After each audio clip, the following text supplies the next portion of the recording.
بسم الله الرحمن الرحیم. السلام علیکم. ایم غنی خان. غنی خان پښتو اکیډمي د طرفه یو نوی ویډیو سره تاسو په خدمت کې حاضر یم. نن به زه تاسو ته ښیم چې تاسو به وی ایل سی میډیا پلیر چې د انټرنیټ نه څنګه ډاونلوډ کوئ او نه پس پې څنګه انسټالوئ. د ویډیو شروع کېدو نه مخکې یو وړوکی شان ریکویسټ دی، که چېرته تاسو زما چینل یې سبسکرایب کړي مهرباني وکړئ چې سبسکرایب کړئ. راځئ چې ویډیو شروع کړو. ټول لومړی به چې دی خپل براوزر اوپن کړئ. چې براوزر اوپن کړئ نه پس به چې دی ګوګل اوپن کړئ.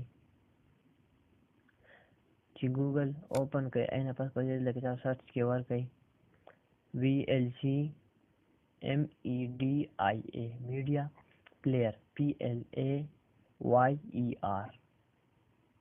نه پس په انټر باندې کلیک کړئ.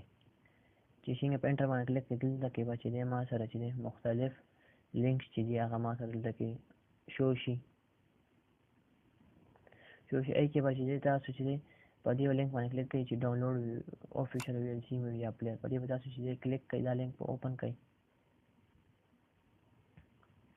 چې په دې لینک څنګه موږ کلیک کړو نه پس به چې موږ سره داسې پیج چې دی اوپن شي.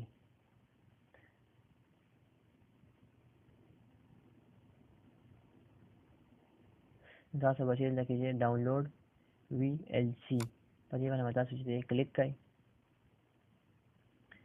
چې څنګه موږ دلته په دې باندې کلیک کړو دلته کې به چې دی ما سره لوډینګ کېږي. دا موږ انټرنیټ لوډ سلو دی نو صحیح ده وجه ده چې ما سره چې دا لوډینګ کېږي.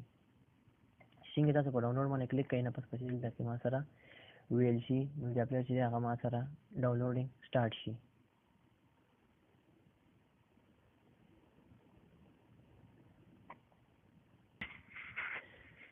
دا وګورئ دلته کې چې ما سره VLC میډیا پلیر چې دی هغه ډاونلوډ شو. تاسو به چې دی په دې باندې کلیک کړئ. چې کلیک کړئ دلته کې ما سره چې دی VLC میډیا پلیر چې دی هغه سیټ اپ چې دی اوپن شو. براوزر به کلوز کړئ. دا ما سره چې دی VLC میډیا پلیر چې دی سیټ اپ هم دلته کې بس لینګویج سلیکټ کړئ. اوکې باندې به کلیک کړئ.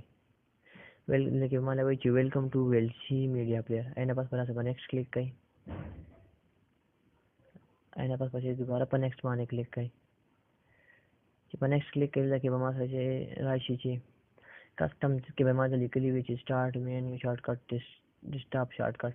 که چېرته تاسو غواړئ چې ما سره د VLC میډیا پلیر چې دی هماغه شارټ کټ چې دی په ډیسکټاپ باندې راشي تاسو به سلیکټ کړو. نه پس په نیکسټ باندې کلیک کړئ. چې نیکسټ باندې کلیک کړئ دلته کې به تاسو چې په انسټال باندې بس کلیک کړئ. دلته کې به ما سره چې دی لغونه ټیملی انسټالېدو کې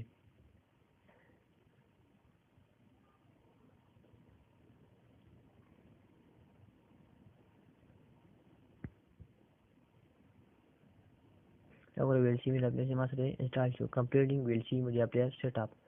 نه پس پسې دی تاسو VLC میډیا پلیر اتوماتیکلی او بس فینیش باندې کلیک کړئ. دا وګورئ ما سره چې دی VLC میډیا پلیر چې دی هغه اوپن شو. دا یو وړه شانتي ویډیو ما وایي تاسو سره شیر کړم. که خوښه شي مو لایک کړئ، شیر کړئ، زموږ چینل هم سبسکرایب کړئ. د ویډیو باره کې مو سره وي ما ته په کامنټ کې راکړئ. ډېره مننه. تھینکس فار واچینګ.